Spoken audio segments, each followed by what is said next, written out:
To be quite honest, I wasn't aware. It took me doing the work, getting into the journey of healing. I think it is only now that I'm able to reflect back when I look in hindsight and see the effect that trauma had on me. At the time, I couldn't tell, but I knew that a lot was wrong, you know. I think now, because I'm at a place where I'm healed and I'm whole, I am able to reflect back and be like, do you remember when you were then complacent about life, when you had separated from yourself, when you didn't want to pursue your dream or keep dreaming? That is only now that I'm recognizing the impacts that it had on me. Otherwise, when I was in it, I couldn't really articulate it. I didn't even have a language for it. But I knew that something was not aligning. Something was just offish. You just have that sense, even though you don't know what really is going on with you. So at the time, I didn't know. It's only now, because I've done the work of healing, I'm whole, I'm able to say this was what was happening to you, and this is why was it happening the way it was. For me, what really helped me was just being grounded, being anchored in God, my creator, you know, because I understand that is my safe space. Even when I run out of every solutions, when I don't have answers, I can always turn back to say, Lord, what is this? What is going on? Can you really define what's happening? So that's what gave me hope. That's what brought light even in the darkest moments of my life. I had hope. My faith helped me. In fact, it pulled me. When I look back, I wonder, how did you survive all of that? Not only surviving, how did you even overcome it to become the best version of yourself? And I know it's the relationship I had with my creator. Those intimate moments when nobody is there for you but God. Those were the times for me. That's what really gave me faith to say, one day it will be all over. One day I'll overcome. One day I'll be fine. It was all God working in me. Well, how I think we can try to do that is address the dysfunctions first in homes, because trauma starts at home. Trauma, your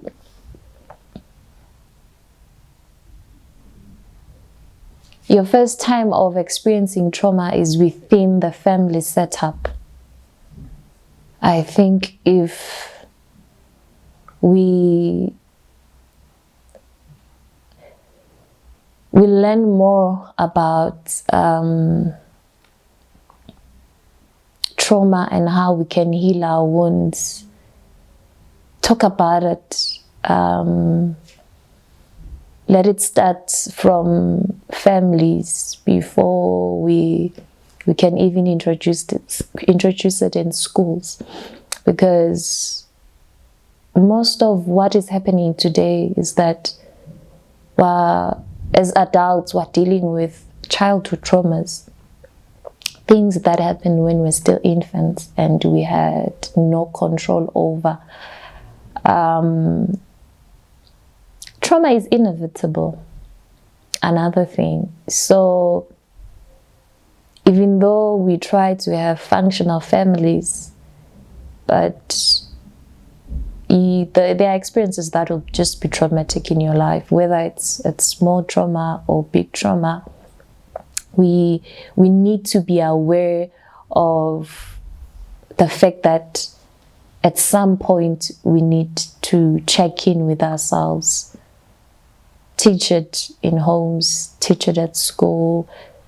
Let it be part of the curriculum, because that is in the sphere of mental health. Because in our days we're seeing prevailing numbers of depression, suicides, chronic diseases, a lot of things. When you scrutinize or you investigate, you find that the root cause is just actually the unhealed wounds, is the trauma. So it's something that we need to talk about openly in churches, at homes, in the workspace, in corporates, you know. And yes, most corporates are doing the mental health thing, but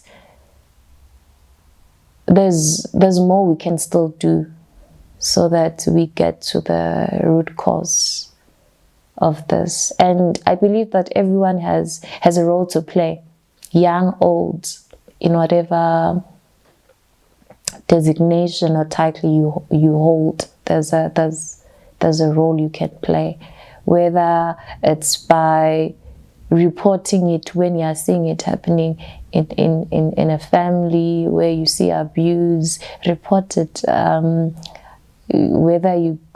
If you're a teacher and you can see that a child is struggling, engage with them, be a safe space. Everyone has a role to play, basically. Everyone has a role to play.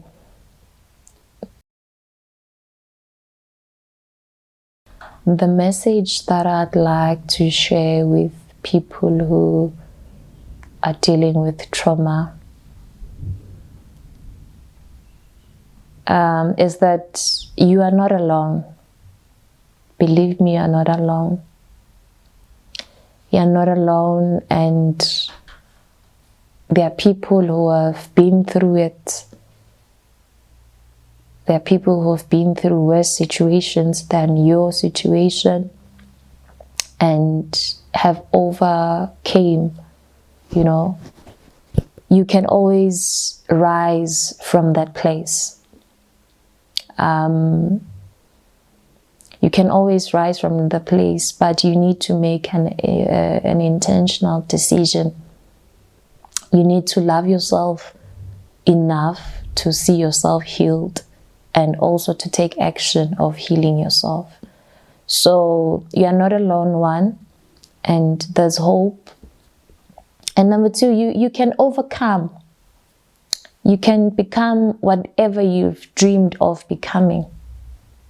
You know, it's up to you. It's up to you if you want to do it. Like, guys, there was a time, you know, one of the impacts that trauma had in my life, there was a time I thought marriage was overrated.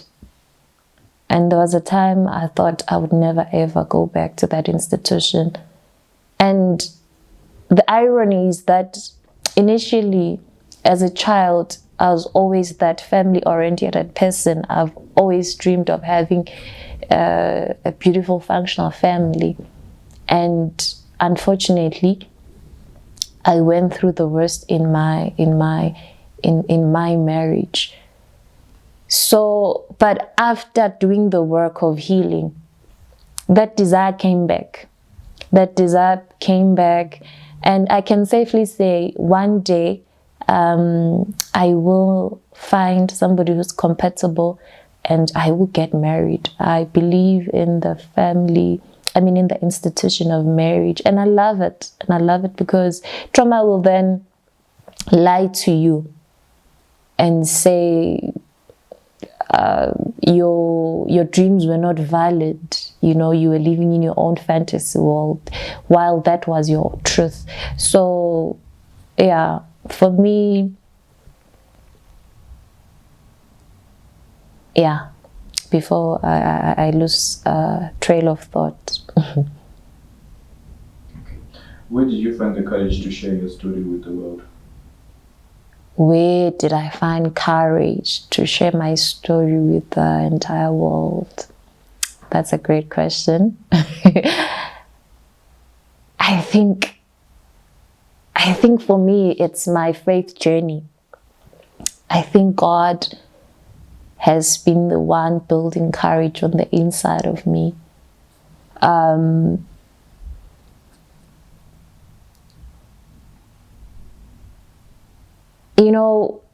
I never thought I'd find purpose in my place of pain, but that is what my life has unfolded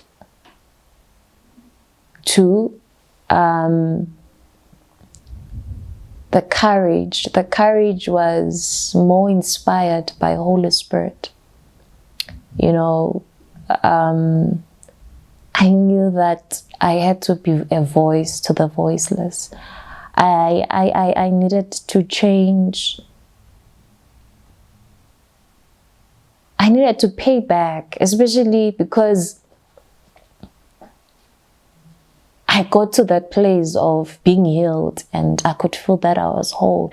I felt like there are other people who I can help along, become better versions of themselves.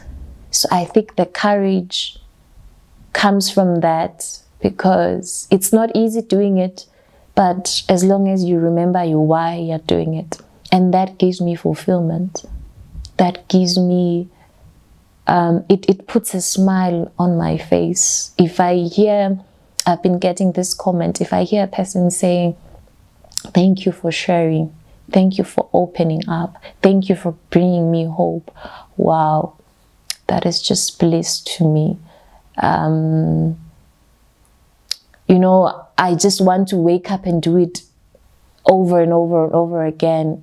There's so much fulfillment in that. And I never knew, not even in my wildest dream, that I would find purpose in a place I once called pain. I think God knew. God always had a plan, and I'm happy to be in that space.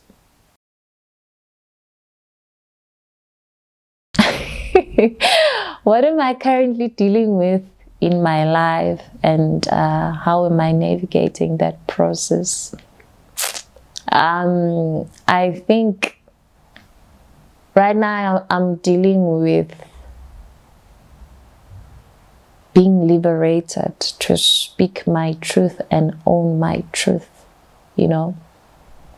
Sometimes that imposter syndrome will come and be like, what are you doing?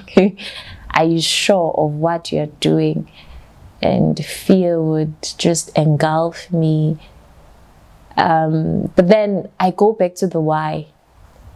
I always go back to the why, and I always go and draw strength from what God spoke to me, not what the world is saying, not the opinions of others.